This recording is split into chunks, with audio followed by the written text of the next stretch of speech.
Hi there, I'm Coach Craig Kenneth, and in today's video I'm going to be talking to you guys about the best strategy to get an ex back. Okay, so what I'm going to do is I'm going to start off by giving you an overview of things and how we work so you can understand why this strategy works, okay?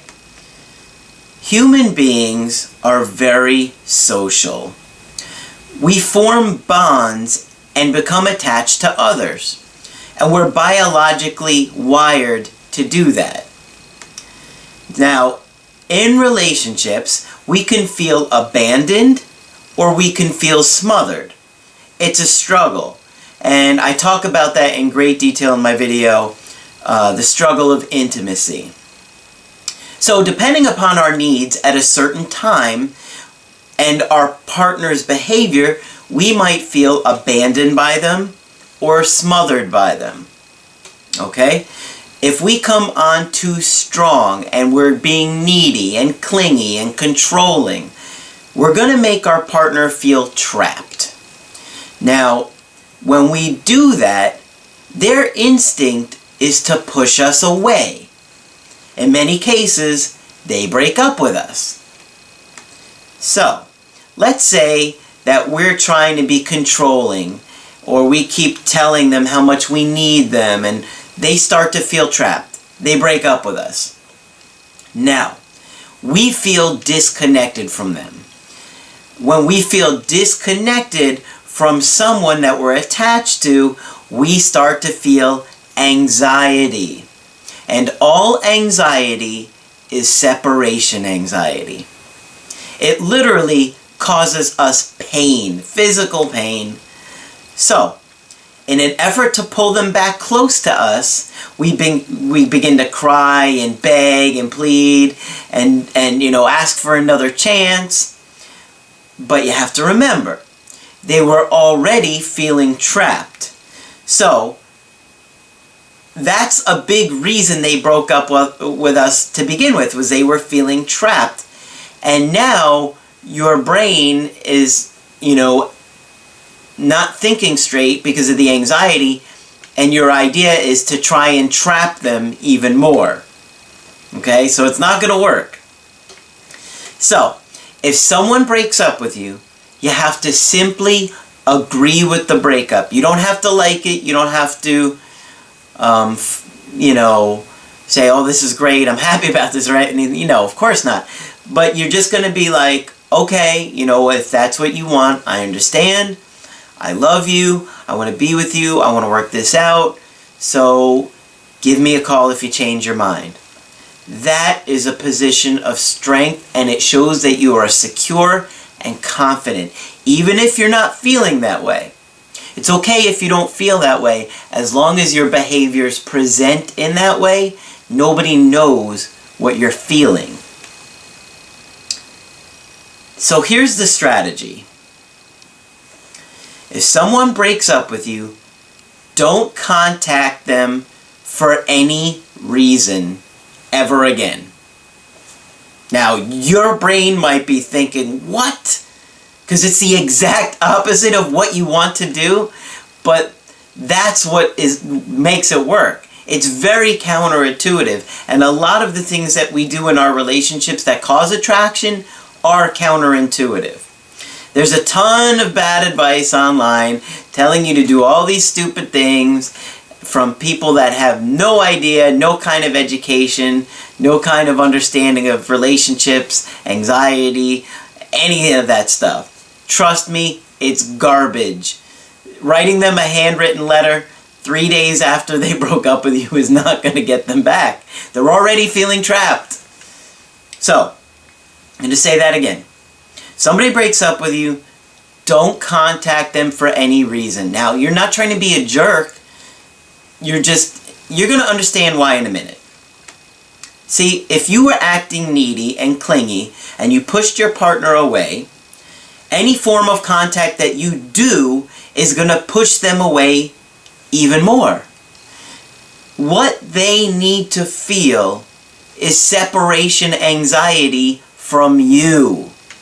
And that's only going to happen, this is the only way it happens, is if You don't contact them for any reason. I cannot stress this enough. Most of you guys are going to try and look for some stupid excuse to contact them, some kind of nonsense reason, and they're going to see right through it, just like I do when you tell me about it. Now, what happens is, when you use your stupid reason and in your mind you're like, oh, this is a great reason. No, you're just trying to relieve your own anxiety.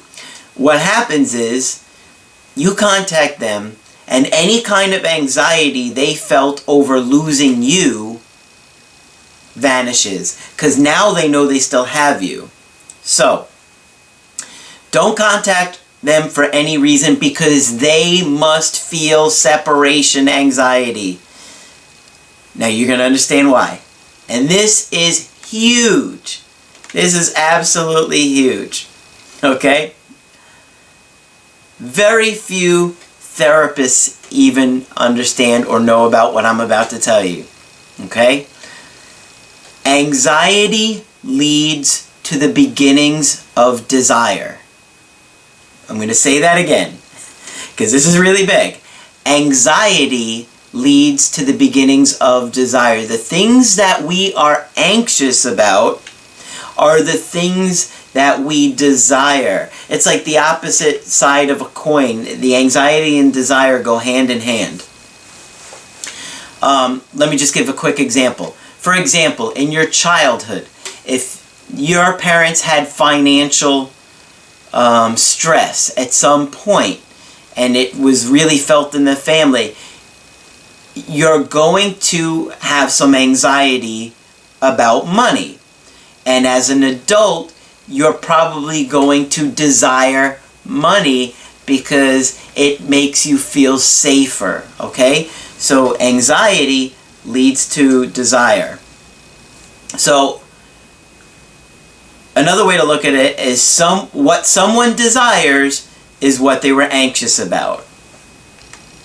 Here's a great example. This is awesome. I was just talking about this with one of my really good female friends. Her boyfriend lives out of the country. So, he recently told her that he wasn't sure about things anymore. And what happened?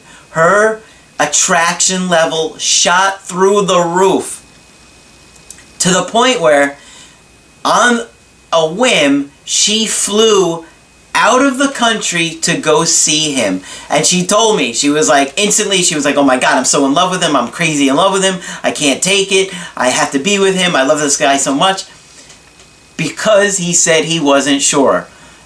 The anxiety in her triggered her desire, and it just shot up instantly.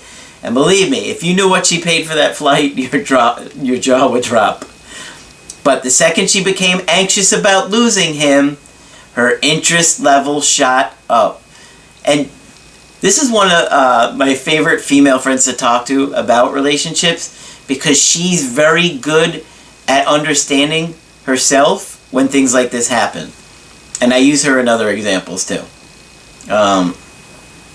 But if you think about the picture that I always describe to sum up attraction, I always talk about that image of he loves me not, picking the daisies. Well, if you think about it, that image is rooted in anxiety. The anxiety, he loves me not. That's the anxiety, the separation anxiety. And what is it doing? It's fueling her desire.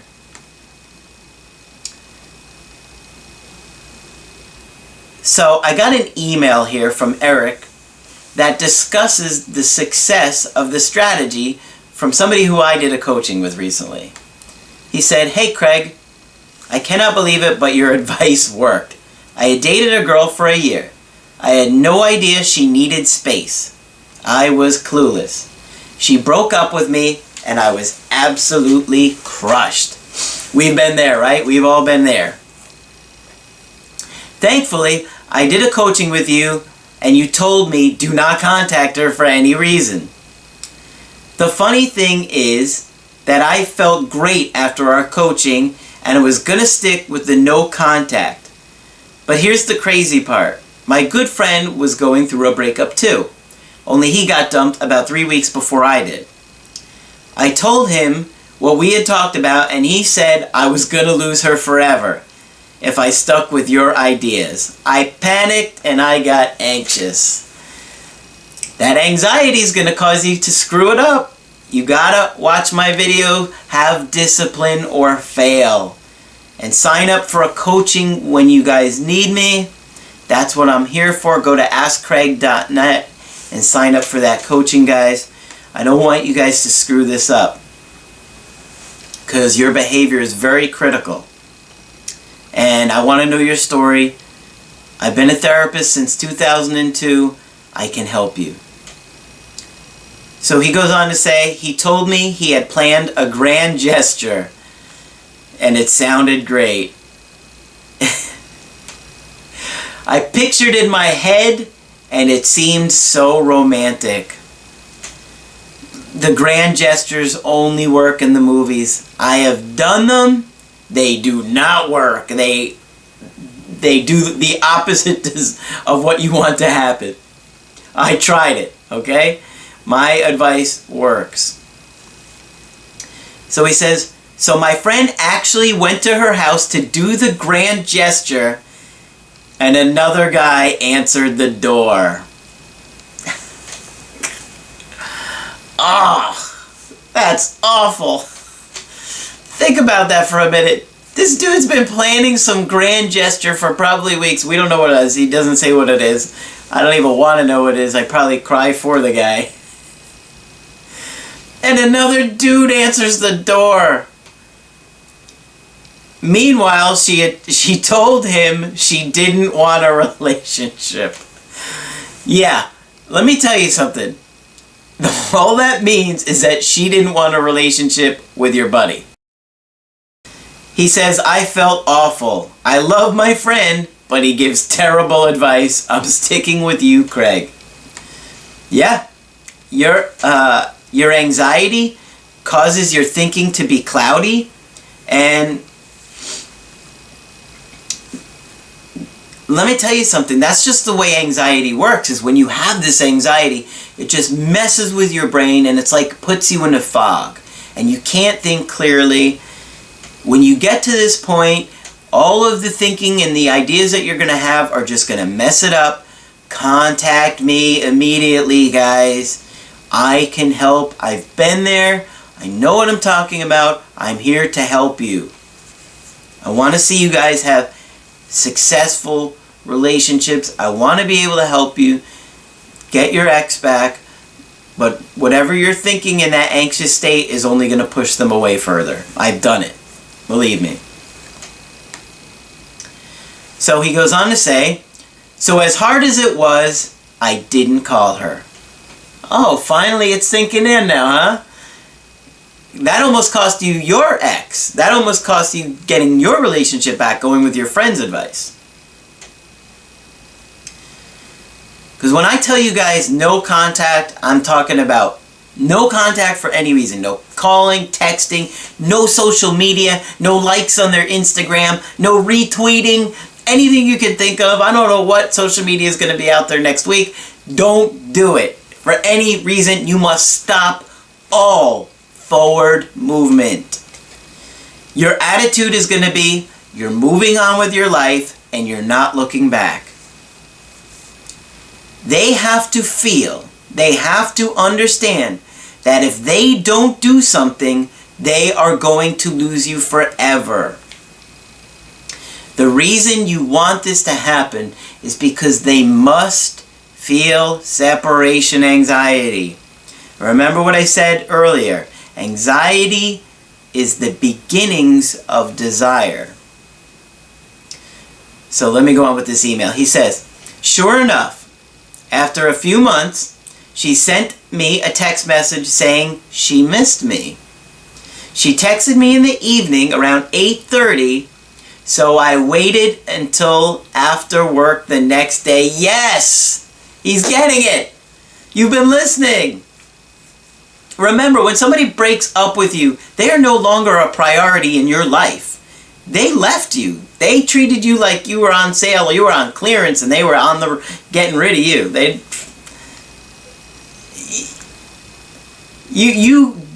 want them to understand if they break up with you, you're moving on. You're not hanging around. You're going to go out on dates and they might lose you for good. So what you did here was great. You waited until the next day. So after she was anxious about sending you that text message, so now what happened? You didn't text her back right away. So now she had anxiety all night. When she woke up in the morning, she looked at her phone. She saw you didn't text back. She had more anxiety. All day long, looking at her phone, more anxiety. Wanting to hear from you more and more as the day goes on. But you waited till a reasonable time after work, and then you texted her back. That's great. People have to have a consequence if they leave you. Otherwise, they're just going to do it again. They can't think that they're just going to get you back after breaking up with you and breaking your heart. So he says, I did as you instructed and told her to come over to my place with a bottle of wine. She came over and we cooked dinner. I kept reminding myself of what you say, that women are attracted to men whose feelings are unclear. I didn't tell her I missed her or any of my feelings. I just laughed with her and was playful. Awesome! He's doing a great job. And what happened? We hooked up that night. I'm gonna do what you said and wait for her to call me or contact me again. Yes, I know you say she has to come to me at least 2 more times to start earning me back, and I'm going to make her do it. That is an awesome success story. I'm so glad. And unfortunately for your friend, he just cost himself his relationship. And he almost cost you yours. But I'm pumped for you. You have to let her do 100% of the contacting for the next probably few months. Then you could cut it back to 80%. You always want a woman to be contacting you like 80% of the time. Why? Because if a woman is chasing you, she's not going to be getting rid of you. I have a second email here from Charles. He says, hey Craig, what do I do after a girl breaks up with me and wants to stay friends? My girlfriend broke up with me a few weeks ago. She said she still wants to be friends, but she doesn't want to be in a relationship right now. All that means is that she doesn't want to be in a relationship with you right now. Now, she may not want to hurt your feelings, but the truth of this is that if her attraction level was high enough, she wouldn't break up with you for any reason. That's the way women are. If their attraction is super high and they love you enough, they won't leave you for anything or anybody. Now, I always hear stories about guys that are getting dumped and the girl says, well, I just don't want to be in a relationship right now. Which is true.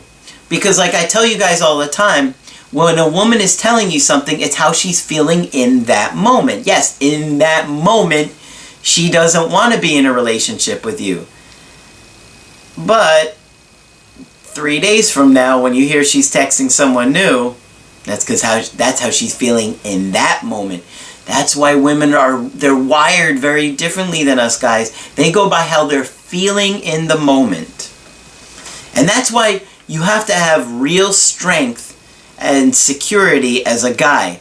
And I talk about this in my other videos where no matter what her interest level is, you have to be confident. So even if her interest level drops to a 0, you have to be fine with it.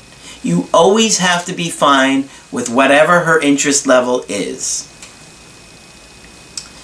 So he asks, do you think I should try to spend time with her as friends to try and get her back? Absolutely not. No, no, no, no, no, no. No. She might want to date other people, and keep you as backup. If someone breaks up with you, a lot of times it means they have someone lined up. Someone that they're thinking about considering some replacement for you. A good friend once told me, a man doesn't throw away his only pair of shoes. Think about it.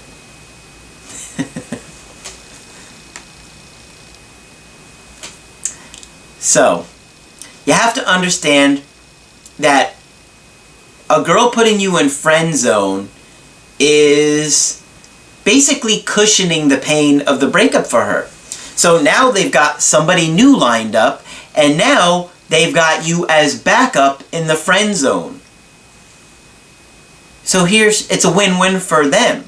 They've got somebody new to think about and fantasize about, this new guy, and now they're keeping you hanging in the background because she knows you don't want to just be friends, and if you settle for that, you're never going to get what you want. So you're going to be sitting there thinking, oh, if I'm just friends with her long enough, we'll work it out. Meanwhile, she's going out with on other dates, hooking up with other guys. Let's be realistic. That's what adults do. You don't want them to keep you in friend zone so they can take you back if they want, right? I don't know why I put that in quotations. They have to feel the anxiety of losing you. That only happens if you cut off contact 100%. And I mean 100%. Because I talk to female friends all the time. If an ex texts them even once every 2-3 weeks, every few months, she knows she still has them. There's no anxiety there. They know they got you. And remember, anxiety triggers desire. So, if a woman breaks up with you and they say they want to be friends, you want to be sweet, kind, and sincere with them and just say it. You know, you don't want to be friends. You're moving on with your life. You love them. You still desire them. You want to be intimate with them. You want romance with them. You can't just be friends. You won't just be friends. And to call you, if they change their mind, just leave the door open for them. But at that point, you have to walk and never look back. Now, if she starts dating someone new, she might even get serious with somebody new.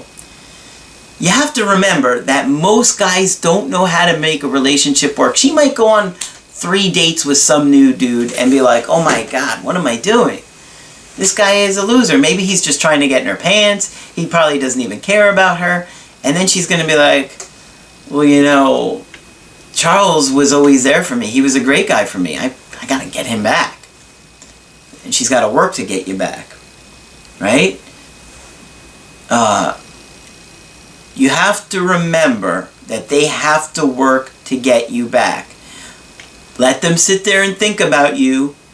Let them have anxiety over losing you, and they will wonder about you. Now, when she contacts you, this is important, guys, pay attention here. When she contacts you, assume she wants to see you. Now, because she's got to work to get you back, she must come to you at least 3 times. Come to your place, cook dinner, have wine, hang out, have a good time together, but she must come to you. You can't be taking a girl out on some great expensive evening when she just left you and started dating somebody else. What does that say about your value? It says you have a low value of yourself. And that's not what I'm teaching you guys. Like I said, don't go to her. She must initiate 100% of the contacting and come to you. If you guys like this video, make sure you put a like on that and subscribe to my channel. I post videos Monday through Friday. Understand, every situation is different, every breakup is different. And when you want to get my help personally, go to askcraig.net and sign up for the coaching option that works best for you. I'm here for you guys. I want to know your story. I can help you out. So just go to the website. And I'm Craig Kenneth. I will talk with you soon.